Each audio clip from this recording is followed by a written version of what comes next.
काळजीवर झटपट रामबाण उपाय करायला तुम्हाला नक्कीच आवडेल, हो ना? मग हा सगळा व्हिडिओ तुम्हाला बघायला लागतोय. आता काळजी, प्रत्येकाला वेगवेगळ्या प्रकारच्या काळज्या असतात.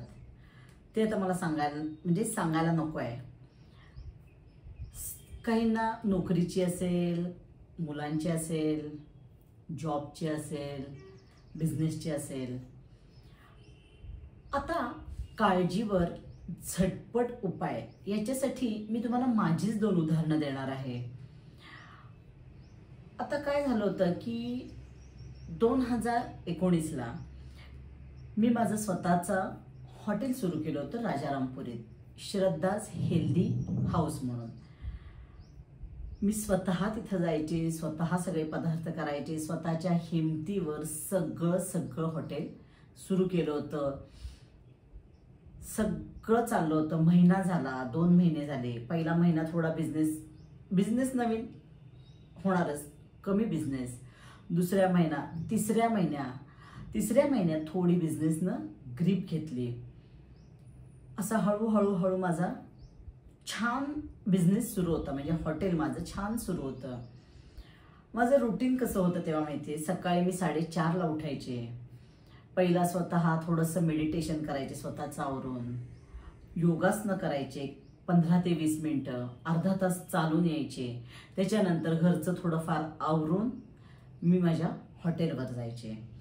तिथून सगळं माझं काम आवरून 3:30ला मी घरी यायचे, जेवायचे, थोडंसं फ्रेश होऊन पडायचे आणि परत 5ला बॅडमिंटन कोचिंगला जायचे. छान रुटीन चाललं. 3रा महिना झाला. 4था महिना अजून माझं बिझनेसनं ग्रीप घेतली. रिपीट कस्टमर यायला लागले. मस्त सगळं चाललं होतं. 6वा महिना सुरू झाला आणि खरंच माझा बिझनेस एवढा सुंदर चालायला लागला की असं वाटायला लागलं, अरे चला छान, आता काय म्हणजे बघायची गरज नाही, असं एकदम वाटलं की अरे हा मस्तच, चला. बिझनेस एवढा सुंदर चालत होता. पण काय झालं की माझे वडील ॲक्च्युली आधीच डायलिसिसवर असायचे. माझी आई बघायची, छोटी बहीण लग्न व्हायचं होतं, ते सगळे तिथं ते मॅनेज करायचे. त्यामुळं मला माहेरची जबाबदारी एवढी काही पडली नाही. घरचं सासरचं करून, मुलीचं करून मी सगळं जायचे. पण काय झालं की माझी आई कट्ट्यावरनं पडली आणि मेंदूत तिचा रक्तस्राव झाल्यामुळं तिला सगळ्याच गोष्टीला रिस्ट्रिक्शन आलं. म्हणजे ॲडमिट झाली, ICUत होती, सिरियस कंडिशनमध्ये होती. आणि त्याच्यानंतर तिचं सगळं आयुष्यच बदललं. ती काहीही करू शकत नव्हती. डॉक्टरने सांगितलं म्हणजे नाही आता त्यांनी काही करायचंय. त्यात माझ्या बहिणीचं लग्न ठरलं. आणि आता काय झालं की त्या घरात करणारं कोण नाही. आई आणि बाबा दोघेही आजारी. मग ते काय झाले, ते माझ्या आत्याकडे शिफ्ट झाले. आत्या माझ्या इथं जवळच राहायची. त्यात बहिणीचं लग्न ठरलं होतं. आता कसं करायचं पुढचं, या सगळ्या याच्यात माझा बिझनेस सुरू, हे सुरू, बॅडमिंटन कोचिंग सुरू, सगळं सुरू होतं. आणि काय झालं की आत्याच्या इथं पण थोडे प्रॉब्लेम सुरू झाले की आता दुसऱ्याच्या घरी किती दिवस आपण हे करणार. म्हणून असं ठरलं की त्यांना माझ्या घरी शिफ्ट करायचं. सगळे माझ्या घरी शिफ्ट झाले. माझ्या घरातनं तिचं लग्न करून द्यायचं. आता एवढी मोठी जबाबदारी, 2-2 पेशंट बघायचे. लग्न म्हणल्यावर तर काय सांगायची गरज नाही. ह्या सगळ्या याच्यात माझं सुंदर चाललेलं हॉटेल दुर्लक्ष व्हायला लागलं. जाऊ शकायची नाही मी. मग मला खूपच टेन्शन यायला लागलं की आता काय करायचं. पण पर्याय नव्हता की ही मोठी जबाबदारी माझ्या अंगावर पडली होती सगळी. बहिणीचं लग्न झालं तर खूपच प्रॉब्लेम झाले की ते दोघांचं करायचं काय. ते दोघे माझ्याच घरी राहिले. वडील पुढं वडिलांचं ऑपरेशन झालं मोठं. तेव्हा पण डॉक्टरने सांगितलं की सिरियस कंडिशन आहे, काही जास्त दिवस नाही जगणार. असं करत त्या सगळ्या टेन्शन मी कुठलाही विचार न करता हॉटेल बंद करायचा विचार केला. डिसिजन घेतला, विचार नाही केला, डिसिजन घेतला. जे काही असेल ते वाइंड अप केलं. हाय थोड्या किमतीत, निम्या किमतीत सगळं विकून, हे करून ते करून 2 ते 2.5 लाखाला नुकसान झालं माझं, जे मी एक एक रुपया जमवत होते की माझ्या हॉटेलसाठी. आता एवढा मोठा डिसिजन, एवढा मोठा लॉस, खूप खूप टेन्शनमध्ये होते. काळजी, आता तुम्ही तेच म्हणा, काळजी, हीच काळजी मला होती सगळी. त्याच्यात घरात पेशंट्स 2-2 त्यांचं करायचं, असं सगळं चाललं. आणि एक मनात कुठंतरी खंत, रुखरुख, वाईट वाटत होतं की माझं हॉटेल बंद झालं. आता इथं मी कुठलाही विचार केला नाही. पण काय झालं, माझं बॅडमिंटन त्या दरम्यान सुरू होतं. आता काय झालं, पण ह्याचा परिणाम तिथं सुद्धा व्हायला लागला. एक माझं बंद झालंच होतं, दुसरं व्हेंचर पण माझं डळमळीत व्हायला लागलं. काय झालं की तिथे इतके दिवस मी एकटीच कोचिंग करणारे होते त्या हॉलवर. तिथं एक दुसरे सर आले, तिथं आमच्यात सुरू झालं. तिथं काय झालं की एकतर माझी मानसिक अवस्था चांगली नव्हती, कारण घरात आई वडील आणि वडील डॉक्टरनी स्पष्ट सांगितलं होतं की जास्त दिवस नाही जगणार. हे खूप टेन्शन होतं. आणि कोर्टवर इकडं वेगळी राजकारण सुरू झाली. मग काय झालं की सरांनी माझ्या मुलांच्या पॅरेंट्सना भेटून माझ्याबद्दल वाईट पब्लिसिटी, सगळ्या गोष्टी तिथं खूप सुरू झाल्या. पण मी काही करू शकत नव्हते, कारण घर हे सगळं नाही आपण बघू शकत एक लेडीज. तरी मी केलं. आता काय झालं, त्याच्यात माझी खूप मुलं हळूहळू काय व्हायला लागली की सरांकडे शिफ्ट व्हायला लागली. माझी जवळजवळ 31 मुलं माझी होती, जवळजवळ 19 ते 22 मुलं हळूहळू करत सरांकडं शिफ्ट झाली. माझ्याकडं 4 ते 5च मुलं राहिली.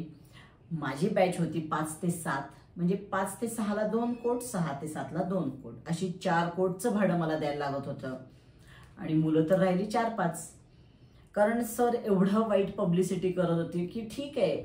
माझं काय झालं होतं की 20 वर्षाचा माझा गॅप होता, पण त्यानंतर सुद्धा मला एक छान तिथं मी कोचिंग करत होते. पण सरांनी वाईट पब्लिसिटी केली, त्यामुळं लोक सगळी शिफ्ट व्हायला लागली. मग आता मी म्हटलं की ठीक, आधी त्यांनी खूप राजकारण केलं की माझी बॅच काढून घ्यायची कशी. मी देणार पण होते, पण परत मला एक माझी जवळची मैत्रीण आहे, ती म्हणले की तू आत्ता काहीही देऊ नकोस त्यांना बॅच, जे चालले ते चालू देत. मग त्यांना मी म्हटलं की सर मी काय तुम्हाला ही बॅच माझी देऊ शकत नाही, बघू.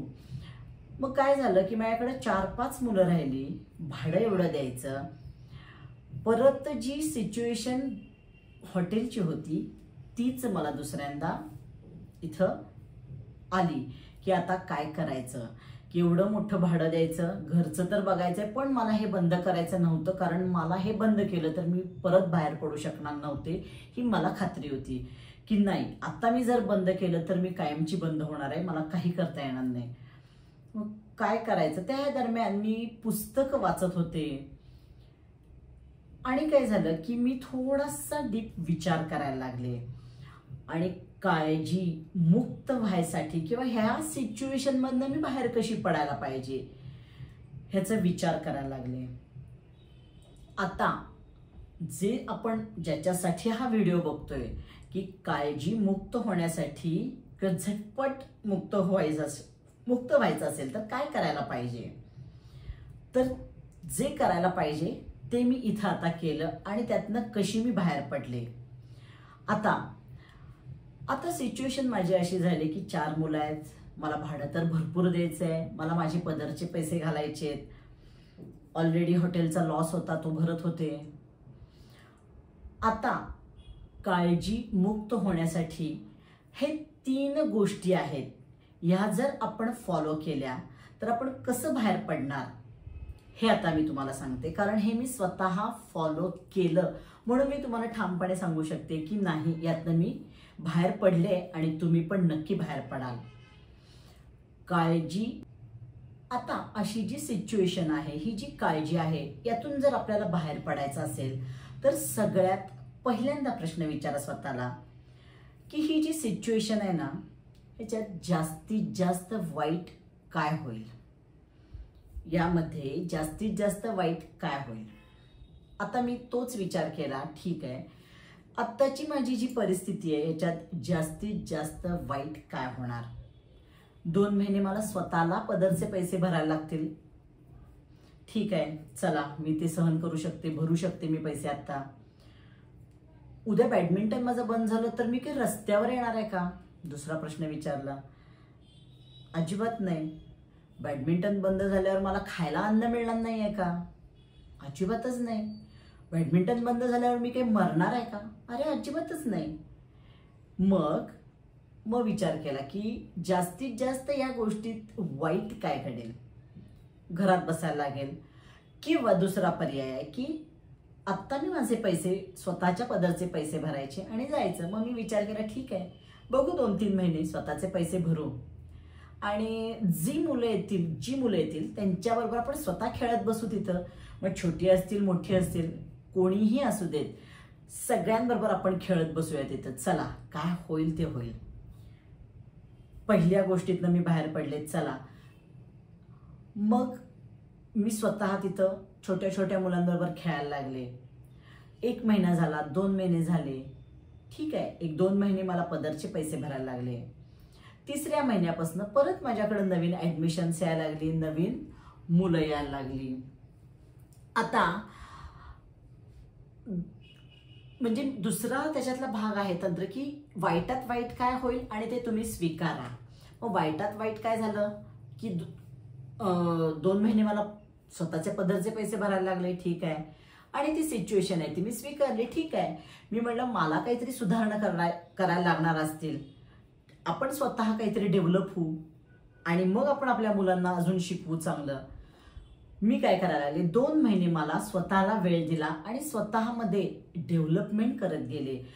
बेसिकच मी बिगिनर म्हणजे बेसिक बॅडमिंटन घेते, तर ह्याच्यात कसं घ्यायचं, काय घ्यायचं, व्हिडिओ बघितले, स्वतःला डेव्हलप केलं, हे कसं करायचं, ते कसं करायचं, मुलांकडनं हे कसं करून घेऊया, सगळं मी स्वतःला तिथं बदलत गेले. म्हणजे दुसरं तंत्र की पहिलं जे आहे ती परिस्थिती तुम्ही काय करायचंय, विचार करायचंय वाईटात वाईट काय होईल. दुसरी गोष्ट की आहे ती गोष्ट तुम्ही स्वीकारा. ठीक आहे, आता ही जी आहे वाईट गोष्ट झाली आहे माझ्या बाबतीत, मी स्वीकारली ती. चला ती स्वीकारल्यानंतर तिसरी गोष्ट तुम्ही करायची की शांतपणे मग या गोष्टीचा की ह्या गोष्टीचा आपण शांतपणे विचार करायचा आहे की ह्या सिच्युएशन मधनं आपल्याला बाहेर कसं पडता येईल. आणि तोच मी विचार केला तिसरा की मी कसं बाहेर पडणार. ठीक आहे, आपल्याला चान्स देऊया, आपण आपल्यात सुधारणा करूया, नवीन ॲडमिशन्स येतील, सगळा विचार केला आणि माझी खरंच 3ऱ्या महिन्यापासून मला परत नवीन ॲडमिशन्स यायला लागली. आणि काय झालं की खरंच आत्ता म्हणजे आता मी सक्सेसफुली तिथं 5 ते 6 वर्ष बॅडमिंटन कोचिंग करते. आत्ता मी हॅपी आहे की मला जेवढी मुलं आहेत माझ्याकडे मी खुश आहे आणि मी आहे त्या भयानक गोष्टीतनं मी बाहेर पडले तेव्हाच्या. आता पहिल्यांदा काय केलं मी, हॉटेलच्या बाबतीत काही विचारच केला नाही, एकदम टेन्शन आलं, सगळं बंद केलं सगळं आणि लॉस करून घेतला. इथं माझा थोडासा लॉस झाला बॅडमिंटनच्या वेळेला, पण तो लॉस मी केव्हाच भरून काढला. जो पहिल्या वेळी झाला तो मला भरायला खूपच वर्ष लागली, पण इथला मी लगेच भरून काढला आणि माझा बिझनेस आहे तसा मी छान आता रन करते.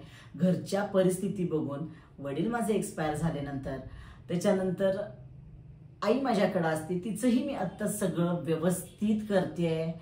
तिची तब्येतच नाही तर तिच्या कोर्ट कचेऱ्या हे सगळं व्यवस्थित मी करते. तर हे मला कशामुळे शक्य झालं, तर काळजीनं कसं बाहेर पडायचं जे हे तंत्र आहे. पहिलं की तुम्ही सगळ्यात पहिल्यांदा विचार करा की जास्तीत जास्त वाईट काय होणार आहे, अगदी शेवट, ह्याचं काय अगदी हा शेवट होणार आहे, ती परिस्थिती मग तुम्ही स्वीकारा. ठीक आहे, हे माझं वाईट होणार आहे, ठीक आहे, चला स्वीकारा. ती परिस्थिती स्वीकारल्यानंतर तुम्ही थोडंसं शांत होता, रिलॅक्स होता. ठीक आहे, चला हेही होणार आहे. आणि मग त्या परिस्थितीतनं बाहेर पडायसाठी तुम्ही काय करा, मग त्याच्यावर काय उपाययोजना करता येईल हे तुम्ही बघा. आणि मग त्यातनं आपण शांतपणे जेव्हा विचार करू तेव्हा आपण छान व्यवस्थित त्या संकटातनं आपण बाहेर पडलेलो असतो. हा माझा स्वतःचा अनुभव आहे. तुम्हाला पण अशीच काळजी असेल तर तुम्ही ह्या 3 तंत्राचा वापर करा आणि काळजी मुक्त व्हा. तुम्हाला व्हिडिओ आवडला असेल तर लाईक करा, शेअर करा आणि अजूनपर्यंत माझं चॅनल सबस्क्राईब केलं नसेल तर नक्की सबस्क्राईब करा आणि बेल आयकॉन दाबा. थँक्यू.